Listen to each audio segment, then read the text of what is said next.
The flight attendant's smile froze when she saw Naomi's ticket. "Oh, let me just check something," she stammered, her eyes darting toward the cockpit. Naomi knew that look. She'd seen it in boardrooms, in courthouses, every time someone couldn't believe a black woman belonged in spaces they'd reserved for themselves. First class smelled like expensive leather and insecurity.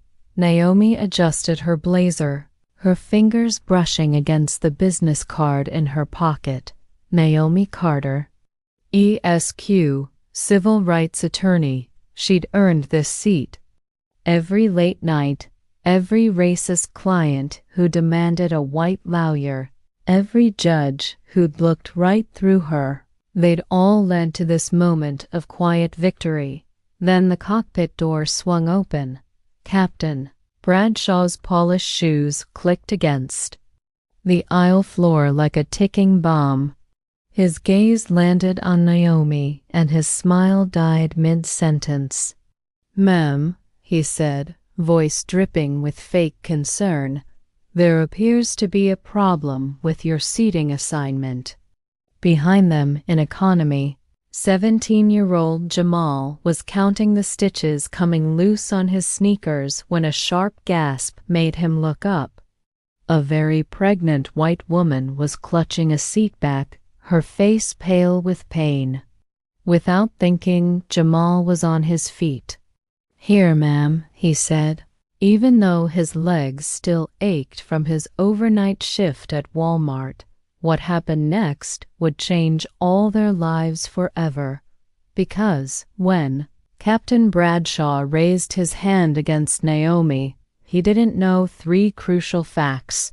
The CEO of World Atlantic Airlines was sitting in 4B. Naomi had just won a $12 million discrimination lawsuit. His career had exactly 37 minutes left. And that note the pregnant woman pressed into Jamal's hand as they landed.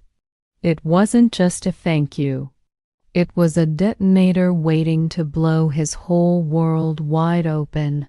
But let's not get ahead of ourselves, because right now, at this exact moment, Naomi's fingers are curling around her phone's record button.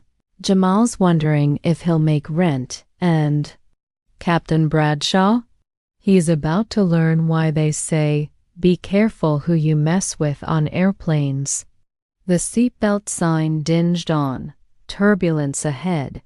Pause. Lean in. You ever notice how life's biggest moments always start ordinary? A glance, a choice, a single act of cruelty, or kindness. By the time this plane lands, one person will lose everything, another will gain more than they dreamed, and you'll never look at a first-class cabin the same way again. But here's what you need to know first. Naomi's grip tightened around her phone as Captain Bradshaw loomed over her seat. The cabin lights flickered slightly, casting shadows across his face that made him look more like a cartoon villain than a professional pilot. "Ma'am," he said. Again, louder this time, "I'm going to need you to come with me." His tone was all fake politeness, the kind people used when they wanted witnesses to think they were the reasonable one. She didn't move. No. One word, calm but firm. The way she'd spoken to judges, to opposing counsel, to men like him her whole career. A muscle in Bradshaw's jaw twitched. He wasn't used to being told no. Behind him, the older white couple from across the aisle leaned forward, their faces alight with the kind of eager discomfort people get when they sense drama but don't want to get involved. The husband cleared his throat. "Maybe just do what the captain says, miss," he offered, as if that solved anything. Naomi kept her voice steady, but her pulse hammered in her throat. "I paid for this seat. My ticket is valid. I'm not moving." She made sure to speak clearly, just in case anyone was recording.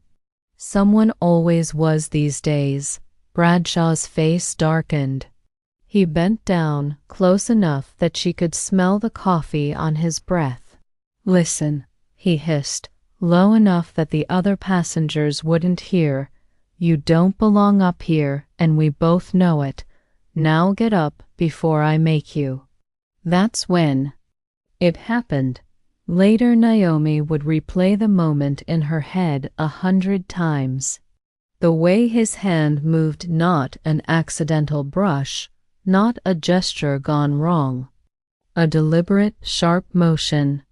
The slap cracked through the cabin like a gunshot. Her head snapped to the side, her cheek burning. For a second, the entire plane seemed to freeze.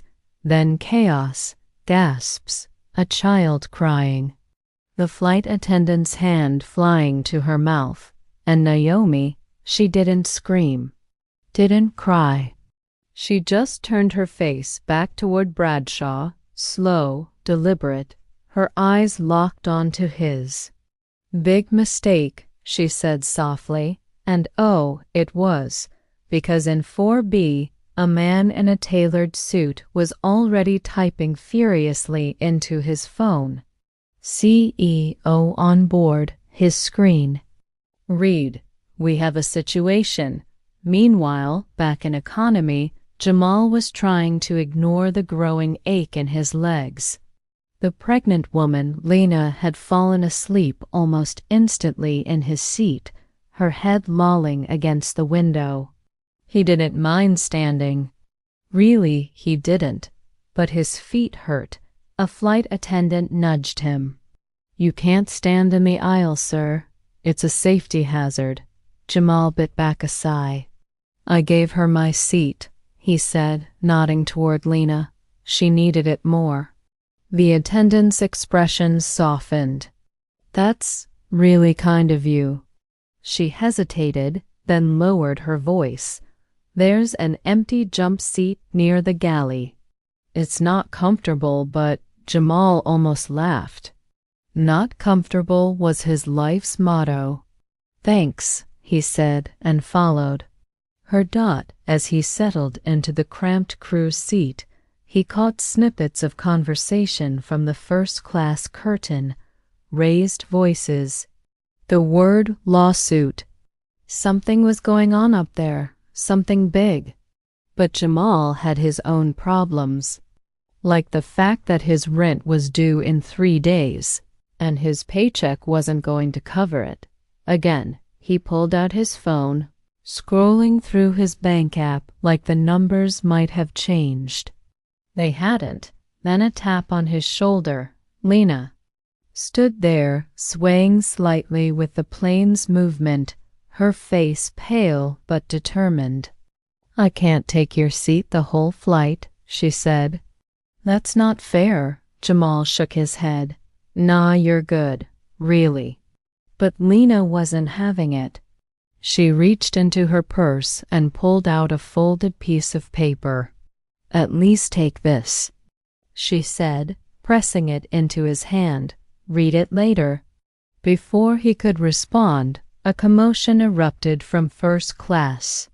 Raised voices, a flight attendant running toward the cockpit, and then the ding of the seatbelt sign. Turbulence ahead. Jamal shoved the note into his pocket, unread. Whatever it said, it could wait. For now, the plane and everyone on it was bracing for impact. Back in first class, Naomi was a storm contained. The slap had left her cheek stinging, but the fury, that was ice cold. She'd already started recording the moment Bradshaw approached her. Now, she made sure her phone captured every second. The CEO, Richard Holloway, was out of his seat now, his face thunderous. "Captain," he said, voice clipped, "a word, now." Bradshaw looked like he'd been slapped himself. Mr. Holloway, now. As they disappeared into the cockpit, the flight attendant hurried over to Naomi. Ma'am, I'm so sorry. Naomi held up a hand. Don't, she said. This isn't your fault. She glanced toward the cockpit, her mind already racing. She knew. The law knew exactly what this moment meant.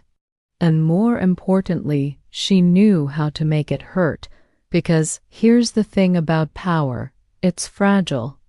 And men like Bradshaw? They never see the crack until it's too late. The plane hit turbulence, jolting sharply. Outside the window, the sky had turned dark. Perfect. Storms were always easier to navigate when you knew how to use the wind. The cockpit door slammed shut behind Captain Bradshaw and CEO Holloway, but not before Naomi caught the panic in the pilot's eyes. That split-second look told her everything she needed to know. This man was scared, and scared people made mistakes. She pressed her phone's record button again, capturing the murmurs spreading through first class like wildfire.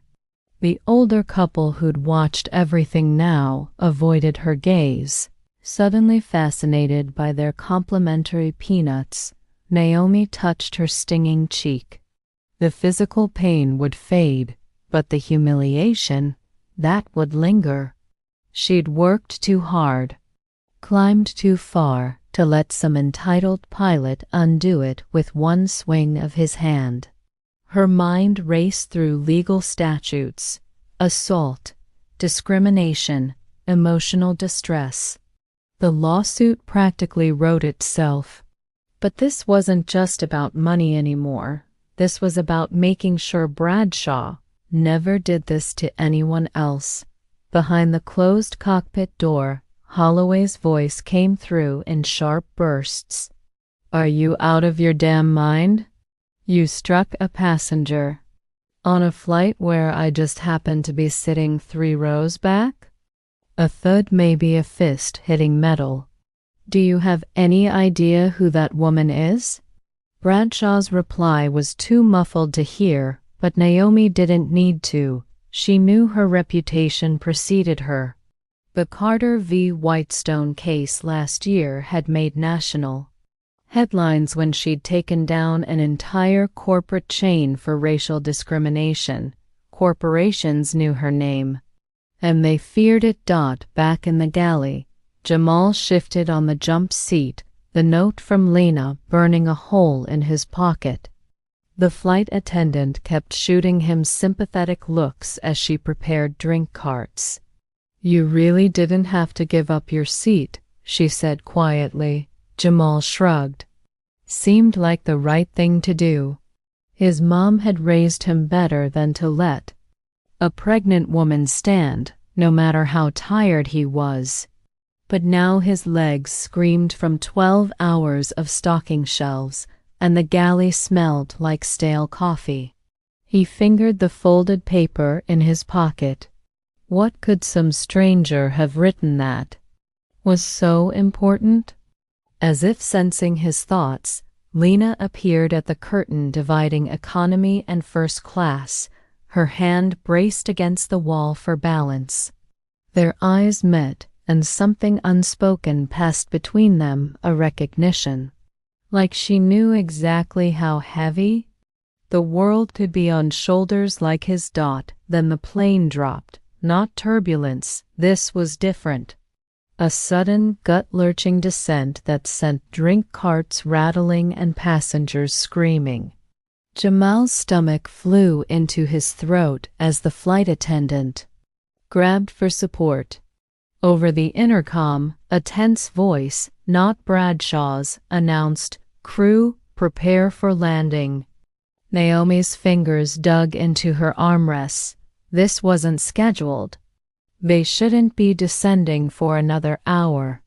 Through the window, she saw they were approaching an airport, but not their intended destination. The CEO's doing, no doubt, damage control. Her lips curled. Let them try. In the cockpit, Holloway had taken over the radio. Mayday diversion to Austin due to unruly passenger incident. He shot Bradshaw a look that could melt steel. The captain sat rigid, his uniform suddenly seeming too tight around the neck. Every instrument beep felt like an accusation. "You're finished," Holloway whispered.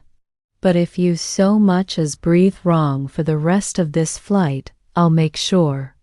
You never work again, not even flying crop dusters." Bradshaw opened his mouth, then closed it. The truth settled over him like ash. That woman, that damn lawyer, had him by the throat without even trying. And the worst part? This was just the beginning. As the plane banked sharply, Jamal finally pulled out Lena's note. The paper trembled in his hands. Whatever it said, he had a feeling his life was about to veer off course, just like this plane. Naomi, meanwhile, was already drafting a tweet in her head. One that would go viral before wheels touched tarmac. #flying while black. #post. Watch the world burn. The cabin lights flickered again as the plane descended through storm clouds. Somewhere below, news cameras were gathering. Police were being notified. And two very different storms were about to make landfall, one on the tarmac and one across the internet. But neither would compare to the tempest brewing inside Naomi Carter. And Captain Bradshaw? He'd just become the lightning rod. The plane's wheels screeched against the Austin tarmac, the emergency landing jolting passengers forward in their seats. Naomi kept her phone raised, now live streaming to her 200,000 followers as the cabin lights flickered on. "We've been diverted," she said calmly into the camera, though her eyes burned with quiet fury. "Captain Bradshaw thinks this is over. He's wrong."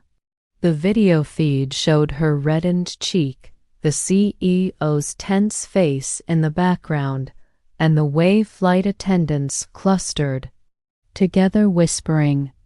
Viewership numbers climbed by the second. Outside, flashing red and blue lights painted the windows. 3 police cars and a news van raced toward the aircraft. CEO Holloway wiped his brow. This was spiraling faster than he'd anticipated. His phone buzzed continuously. Board members, PR teams, his terrified wife. He'd ordered this diversion to contain the situation, but one look at Naomi's live video told him it was already too late. The internet had its teeth in the story now. Jamal finally unfolded Lena's note with trembling hands. The words blurred as he read them once, then twice, his breath catching. "If you ever need work," it read, "come to Holloway Technologies. Ask for me." Beneath was a personal cell number, and Jamal's knees nearly gave out. A hastily scribbled figure that could only be a starting salary. 3 times what he made at Walmart. His head snapped up, searching for Lena, but she was gone. Lost in the chaos of deplaning passengers, Captain Bradshaw remained locked in the cockpit, his pilot's hat abandoned on the console. Through the window, he watched officers speaking with airport officials. His stomach churned. 30 years of spotless service down the drain because of one moment of lost temper. His fingers hovered over his phone. One call to his union rep. One chance to spin this before Naomi Carter's version became the truth. But the way that lawyer had looked at him. She wasn't just after his job. She wanted his name dragged through every courtroom in America. In the jet bridge, Lena pressed a hand to her rounded belly. wincing at a contraction. Not labor, just stress. She'd known Richard Holloway was on this flight, known he'd recognize her as head of HR the second he saw her. But she never expected to witness this disaster unfold. Or to find Jamal, a kid who reminded her painfully of her younger brother before the streets took him. That note wasn't charity, it was the chance she wished someone had given her family. Years ago. Naomi stepped onto the jet bridge, the airport's fluorescent lights harsh after the dim cabin. Reporters shouted questions, cameras flashing. She kept walking, head high. Let them chase her. Every step was another second of footage, another headline in the making. Behind her, Holloway scrambled after her, his designer shoes squeaking. "Miss Carter, please, let's discuss this privately." She turned just enough to ensure the cameras caught her smile. "We'll discuss it in discovery, Mr. Holloway, along with your airline's discrimination history."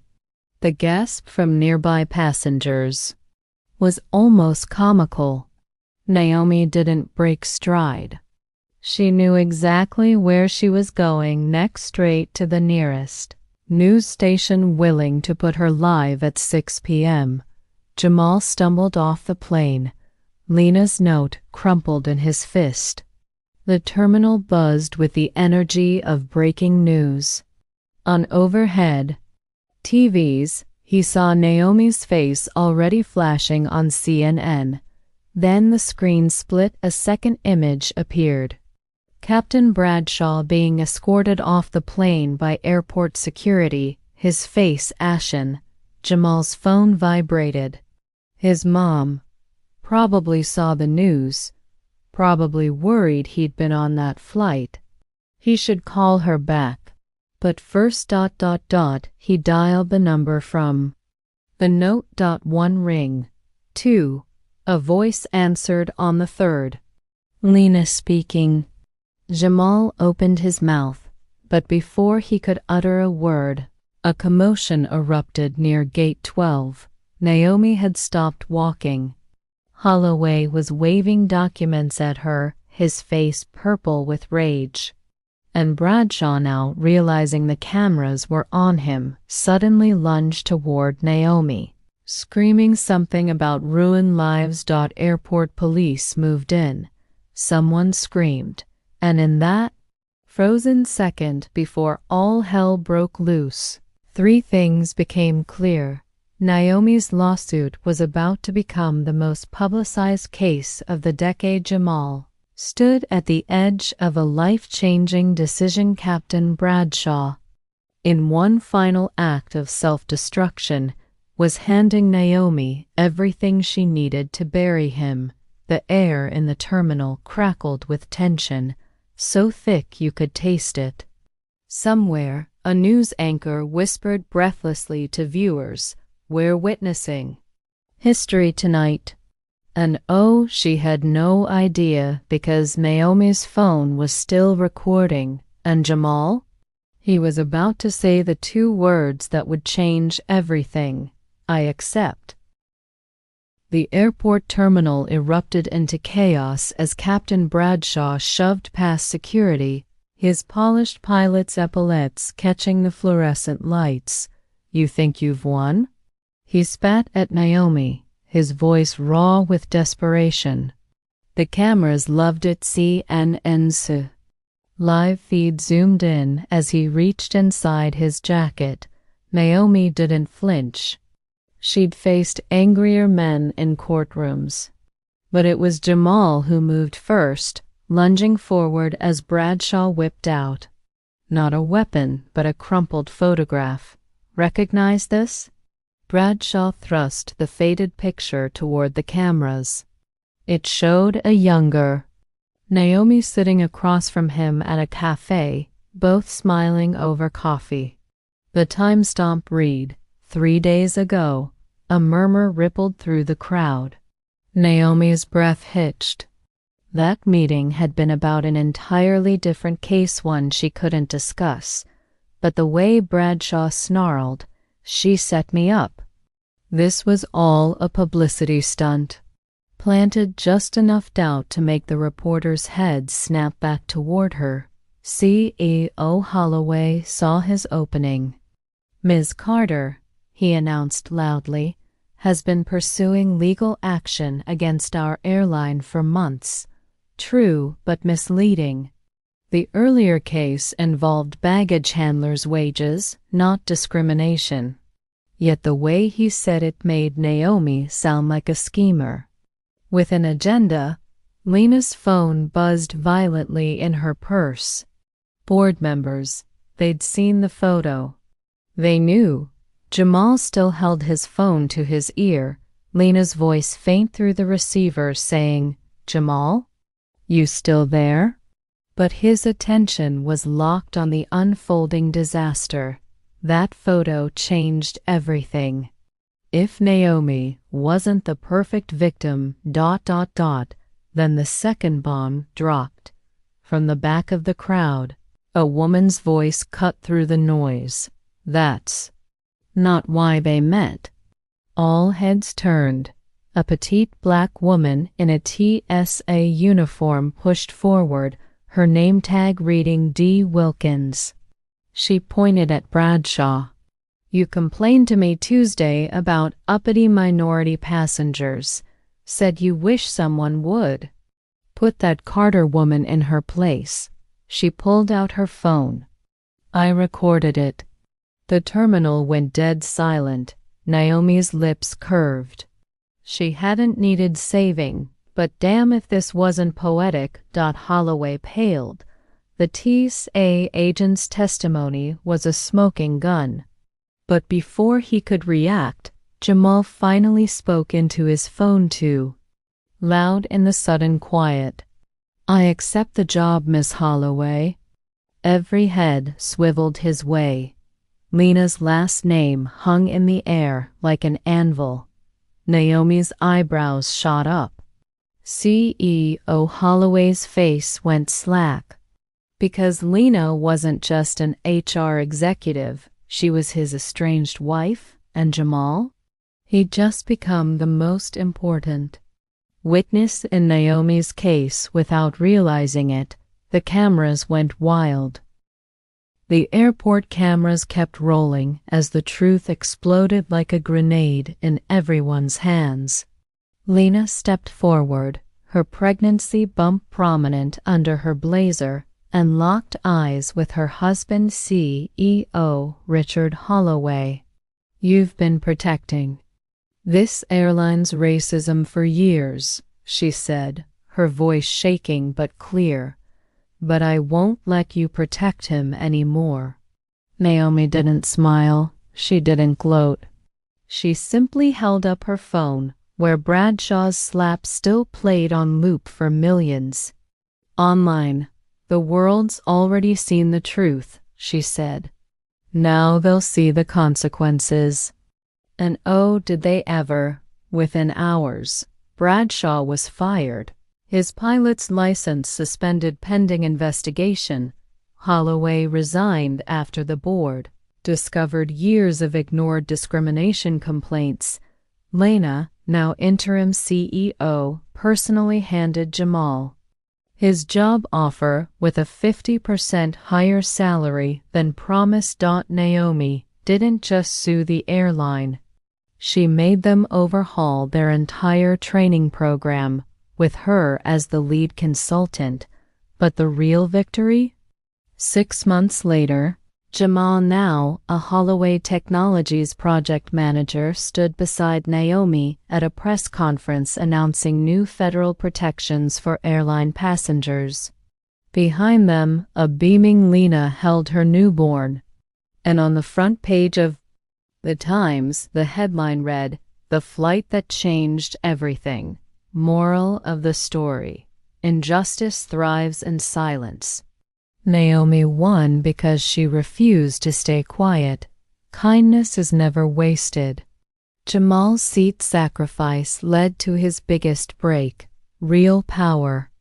lifts others. Lena used her position to create change, not cover up crimes.